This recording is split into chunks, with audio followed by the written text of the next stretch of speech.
అంటే ఒక అటు నాటక రంగం నుంచి సినీ ప్రస్థానం సుమారు ఒక 36 సంవత్సరాల సినీ ప్రస్థానం, అంతకుముందు నాటక రంగం. అవునండి, చిన్నప్పటి నుంచి నాటకాలే కదా సార్. నేను వీధి నాటకాలు 6th క్లాస్ చదువుతున్నప్పుడే మొదలుపెట్టాను.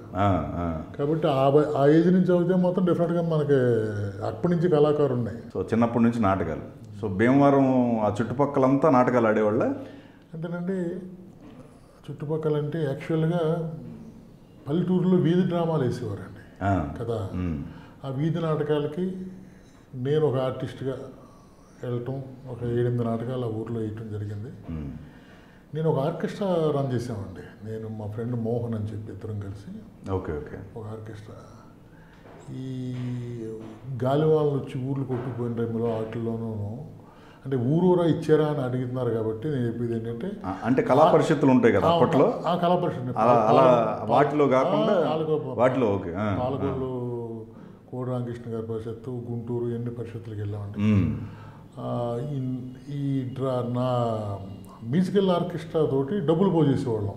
వాళ్ళ బట్టలు డబ్బులు 2-3 గాలివాన్లకి దివిసీమ గాలివాన ఎన్ని వచ్చింది గుర్తుంది, దానికి మేము డబ్బులు పోజేసి పంపించేవాళ్ళం. అలాగా కళాకారుడిగా అది కూడా స్టేజ్ మీద జరిగిందనమాట. కానీ మీకు అంటే ఇప్పుడు డైరెక్టర్గా 11 సినిమాలు చేశారు, అటు అసిస్టెంట్ డైరెక్టర్గా కావచ్చు, లేకపోతే అసోసియేట్ కో డైరెక్టర్గా ఒక 20 మూవీస్ కంప్లీట్ అయ్యి ఉంటాయి మీకు, ఆల్మోస్ట్ ఒక జర్నీ చేసి అంతేనా పైన. కానీ పాలకొల్లులో ఉన్న డైరెక్టర్స్ ఎవ్వరూ మీకు హెల్ప్ చేయలేదు, కానీ ఏకలవ్య శిష్యుడిగా మాత్రం మీరు ఒకరికి ఉన్నారు. రీజన్ ఏమనుందా? అంటే సార్ ఇప్పుడు నా పొరపాటు ఏమైందో ఏంటో నాకు తెలియదండి. నాది ఈ ఊరు, నాది భీమవరం పక్కనే పాలకొల్లు పక్కన భీమవరం అని చెప్పి దాసరి గారి దగ్గరికి కానీ, లేకపోతే భీమవరం పాలకొల్లు పక్కన భీమవరం అని చెప్పి కోడి రామకృష్ణ గారి దగ్గరికి కానీ ఎప్పుడూ నేను వెళ్ళలేదండి. కారణం ఏంటంటే నేను వెతుక్కోవడానికి వెళ్ళలేదు. జనరల్గా ప్రాంతీయ అభిమానం చాలా ఎక్కువగా ఉన్న ప్రాంతం అది, అందుకని అవకాశం. నేను ఎందుకో సార్ మరి నాకు ఆ థాట్ రాలేదా, ఇప్పుడు అనిపిస్తూ ఉంటుందండి. ఆ థాట్ రాలేదా, లేకపోతే ఆ టైంలో వచ్చి వెళ్ళలేదా అని నాకు నేనే ప్రశ్న ఎంచుకుంటూ ఉంటానండి. మరి వాళ్ళ దగ్గరికి వెళ్ళి వాళ్ళ దగ్గర అవకాశాలు తీసుకుని ఉంటాయి, ఎలా ఉన్నాం అది మనకు ఐడియా లేదండి. కానీ మంచి దర్శకుల దగ్గరే పడ్డారులేండి మీరు. శరత్ గారి దగ్గర మా గురువు గారు ఫస్ట్ అనిల్ కుమార్ గారు ఫస్ట్ గురువు, రెండో గురువు శరత్ గారు. ఈ శరత్ గారు గురువు అవటం వల్లే నాకు ఎడిటర్ మోహన్ గారు పరిచయం అండి. రైట్. ఎడిటర్ మోహన్ గారు దగ్గర పరిచయం అవటం వల్ల ఏంటంటే సార్, 100 మంది డైరెక్టర్ దగ్గర పనిచేసిన వర్త్ అండి ఆయన దగ్గర చేస్తే. ఎందుకంటే సినిమాయే కదండి, ఆయన జీవితం గురించి కూడా చెప్పాడు. నేను నేర్చుకోలేదు కానండి, నిజంగా చెప్పాను, నేను నేర్చుకోలేదండి. జీవితం గురించి చెప్పాడు ఆయన. ఆ జీవితం గురించి నేను నేర్చుకోలేదు. అంటే సక్సెస్ ఉన్నప్పుడు ఎలా ఉంటుంది, సక్సెస్ లేనప్పుడు ఎలా ఉంటుందని రోజు చెప్పేవాడు ఆయన. ఆయన దగ్గర అన్నీ నేర్చుకున్నాను కానీ అది నేర్చుకోలేదు నేను. అసలు మీకు ఫస్ట్ స్టార్టింగ్ నుంచి ఒక ఆర్టిస్ట్గాను ఏదో సెటిల్ అవుదాం అనుకున్న వాళ్ళు టెక్నికల్ డిపార్ట్మెంట్లోకి రావాలని ఎందుకు అనిపించింది? భగవంతుడి సాక్షికి ఇప్పటికీ తెలియదండి. ఇది ఒక మిరాకిల్గా ఫీల్ అవుతాను నేను. అసలు ఆయన ఆర్టిస్ట్ అండి. నేను స్టేజ్ మీద బ్రహ్మానందం గారు మా కాలేజీలో చదివి అత్తిలి కాలేజీలో లెక్చర్ చేసేవాడు ఆయన. ఓకే.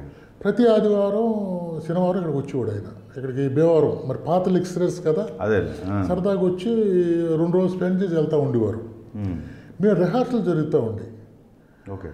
అప్పుడు ఆయన సినిమాల్లో ఏం లేదు కదండి, ఆయన వచ్చి చూసి ఏం చేస్తున్నాడు అని ఆ విషయం చిరంజీవి గారు కూడా చెప్పాడండి. ఆయన ఎవరు బ్రహ్మానందం ఏమండి అలా అంటాడు నన్ను. నాటకాలు వేస్తుంటే చేతులు గడ్డి చూశానండి నేను. చిరంజీవి గారు ఇది ఎందుకంటే చెప్పండి డైరెక్షన్ డిపార్ట్మెంట్ వీడికి. ఓకే. ఎందుకు చెప్పండి వీడికి అసలు ఆడు ఒరే మొన్న చెయ్యి అని చెప్పి చిరంజీవి గారి దగ్గర కూడా ఓకే ఒక చిన్న సిచ్యువేషన్ చేయించాడు హిట్లర్ టైంలో. ఓకే. అంటే నాకు తెలుసు, నేను ఆర్టిస్ట్ని, నాకు తెలుసు ఆ విషయం. మరి ఎందుకు టెక్నీషియన్గా వెళ్ళానో నాకే తెలియదు సార్. జనరల్గా మీ మీద ఒక రూమరు ఏదో ఒకటి ఉంది. అదేంటంటే రాజావన్ రెడ్డి గారి సక్సెస్ కేవలం ఎడిటర్ మోహన్ గారిది. ఎడిటర్ మోహన్ గారు లేకపోతే రాజావన్ రెడ్డి గారి సక్సెస్ లేదు అనేది వాస్తవా కాదా?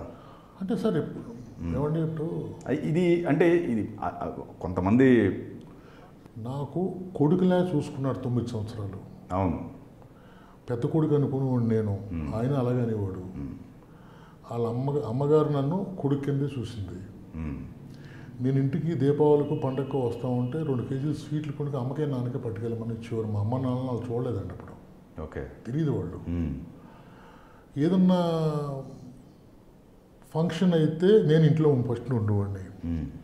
ఆ రవి ఇప్పుడు హీరో జైన్ రవి, అతనికి 8th క్లాస్ అండి అతను నేను వెళ్ళినప్పుడు. మీరు ఆలోచించండి, జోకులు వేసుకుని వాళ్ళ నాన్నగారు మూలమే కూర్చుంటే మీ ఇద్దరం కింద కూర్చుని జోకులు వేసుకుంటాం, తిట్టేవారు మమ్మల్ని. ఏమయ్యా రాజు నువ్వు వాడితో అయ్యి నా వర్క్ జరగ ఇలాగా ఆ ఫ్యామిలీ మెంబర్ని అయ్యారండి. అయ్యి వాళ్ళ ఫ్యామిలీ అందరూ డిసైడ్ చేసుకుని మోహన్ గారితో సినిమా ఇప్పించాలని చెప్పి సినిమా ఇప్పించారండి. ఆ సినిమా సూపర్ హిట్ అయింది. మరి సక్సెస్ అయింది కాకపోతే ఎవరిదండి?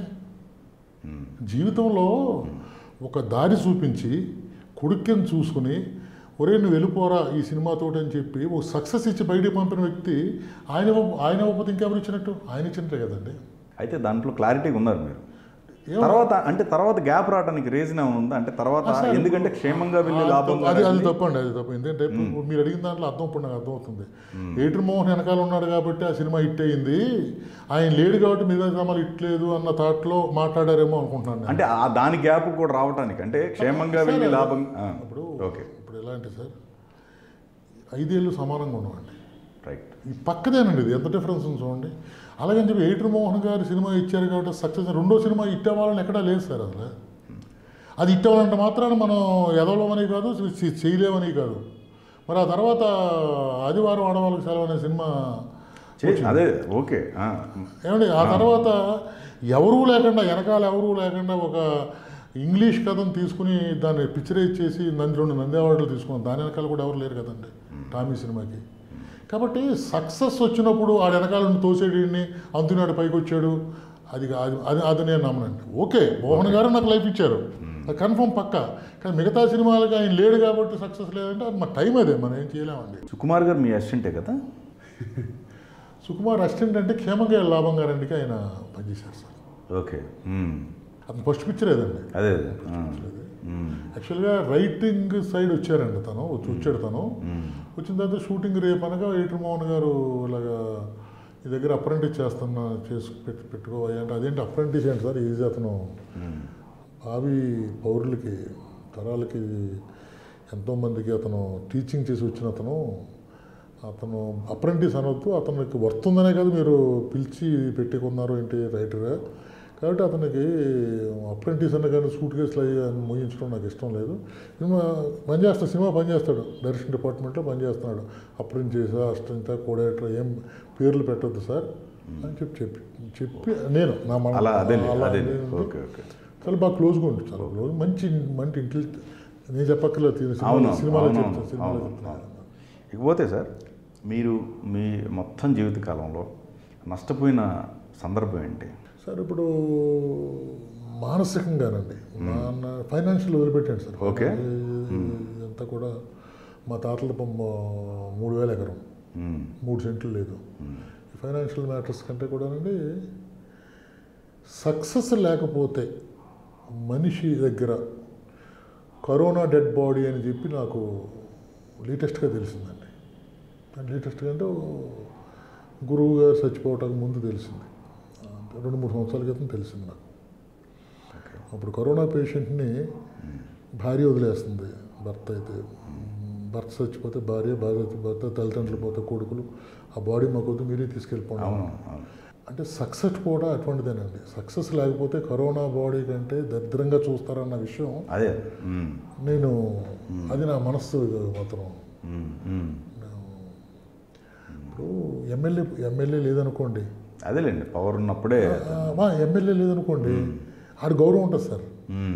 ఇవాళ కాబట్టి రేపైనా మళ్ళీ ఎమ్మెల్యే అవుతాడు, ఆ పని చేసి పెడతాడు, ఇంతకు ముందు ఆడ కూడా తిరిగాం కదా బాగోదు అని చెప్పి నమస్కారం గురుగారు అంటారు, నమస్కారం సార్ అంటారు. ఇది ఇట్లా చూడరండి ఇక్కడ. ఓకే, తలదించుకెళ్ళిపోతారు, దూరంగా చూస్తే పక్కదారులు వెళ్ళిపోతారు.